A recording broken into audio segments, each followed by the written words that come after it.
Jangan lupa subscribe YouTube channel Metro TV News dan jangan lupa nyalakan notifikasinya.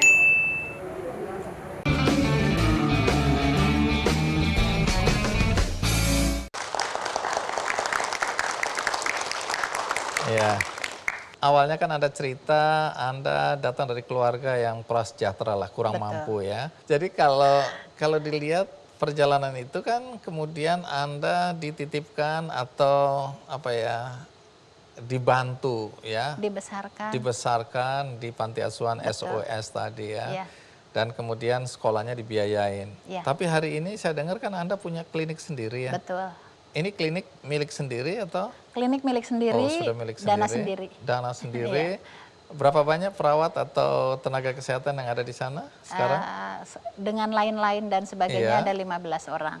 Wah. Kebersihan dan sebagainya maksudnya. Bukan hanya perawat dan bidan, ada dokter, ada bidan, ada perawat, ada apoteker, ada asisten apoteker. Nah, kalau dilihat begini kan, apa iya bisa gitu loh? Bagaimana awalnya bisa punya klinik sendiri? Ya, jadi waktu klinik ini menjadi besar sebetulnya setelah 2006, waktu saya dapat award itu kan Penghargaan dapat yang tadi ke ya, ke Austria tadi itu ya. dapat hadiah tuh 15.000 euro. Setara berapa waktu itu? 200 berapa ya Pak? 200 juta rupiah. 200 juta sekian lah. Soalnya euro itu Euro lebih jamaah ya. tinggi ya. Sebenarnya ya di luar ya itu Tuhan luar biasa. Kalau kita tidak berhitung, Tuhan yang menghitung. Tuhan yang menghitung. Iya. Iya. Tuhan hitung ternyata saat itu 15.000 euro itu kita nukerin 15.000 euro itu nggak percaya banknya Bang. Oh iya, dari Iya, mana? sulit dari mana? Sebegini banyak uang ya. Iya. Nah, uang itulah yang dipakai untuk Dipakai memulai. memulai Apa, untuk beli melengkapi tanahnya sudah kami beli Oh, sebetulnya tanah sudah. sebelum pergi itu kami beli dari tabungan kami menjual semua ternak yang kami, jadi tabungan kami bentuknya ternak saat itu. Jadi waktu itu ada Ya, tabungan punya ternak. sapi, ya, Berapa jadi banyak sapi dijual? Dulu tuh ada 20 sapi yang dijual Untuk beli tanah. Untuk beli tanah. Tanahnya nyicil. Oke. Jadi setiap bulan kami bayar tanah itu, tapi setelah dapat hadiah itu akhirnya Bisa klinik dibangun itu kliniknya. membangun klinik, mengembangkan klinik karena saya ingin di Cibodas itu ada sebuah pelayanan kesehatan masyarakat yang alatnya lengkap dan tenaganya mumpuni, profesional. Nah, ini suami pekerjaan apa? Saat itu tuh jadi bekerja di pabrik garam, tapi karena pelayanan saya yang membutuhkan seorang pendamping dan akhirnya kami memutuskan suami bekerja di rumah untuk mengelola seluruh kebutuhan klinik. Jadi mendukung apa yang dilakukan. Jadi Ya. ini di jasa pelayanan kesehatan Betul, ya. jadi segala berdua. Nah, yang menarik ini ya, bukan cuma melayani kesehatan masyarakat, Betul. tapi belakangan mulai ikut mendorong ya, Iya. program pendidikan. Betul. Nah, apa yang Anda lakukan? Jadi saya ada pendidikan anak usia dini. PAUD. PAUD. Tahun 2008 setelah saya pulang dari Austria. Nah terus udah gitu saya diajak pelatihan. Saya melihat setiap ibu datang tuh pasti bawa anaknya. Pasti bawa anak, saya tanya karena saya juga melihat tidak ada sekolahan. Akhirnya saya bekerja sama dengan guru yang sudah seorang guru karena saya kalau mengajar kan tidak bisa. Untuk bukan membuat sekolah di zaman itu, di tahun itu tuh saya bilang ibu-ibu yang punya anak balita ada, jadi halaman kami tuh ada 200 anak dengan ibu tuh berkumpul, jadi anak-anak belajar satu. Jadi itulah cikal bakal lahirnya PAUD. Lahirnya PAUD. Nah, kalau sekarang itu udah berapa banyak anak yang pernah belajar di situ? Waktu itu kan banyak, tapi kan lama-lama berkembang tiap RW ada PAUD. Akhirnya terbagi gitu. Okay. Jadi sekarang tuh rata-rata 30 per tahun yang di kita. Karena Itu kita bayar hanya punya atau satu. gratis itu? Nggak bayar. Kok nggak bayar? Saat Dari itu mana nggak duitnya? bayar. Jadi apa yang kita punya, karena anak-anak saya dapat beasiswa kan. Jadi anak-anak saya sekolah dapat beasiswa, apa yang kami punya kami berikan buat mereka. Oh, jadi nombok atau memakai duit sendiri lah. Ya, duit sendiri. Jadi anak PAUD, terus udah gitu, setelah PAUD anak-anak kan ke SD.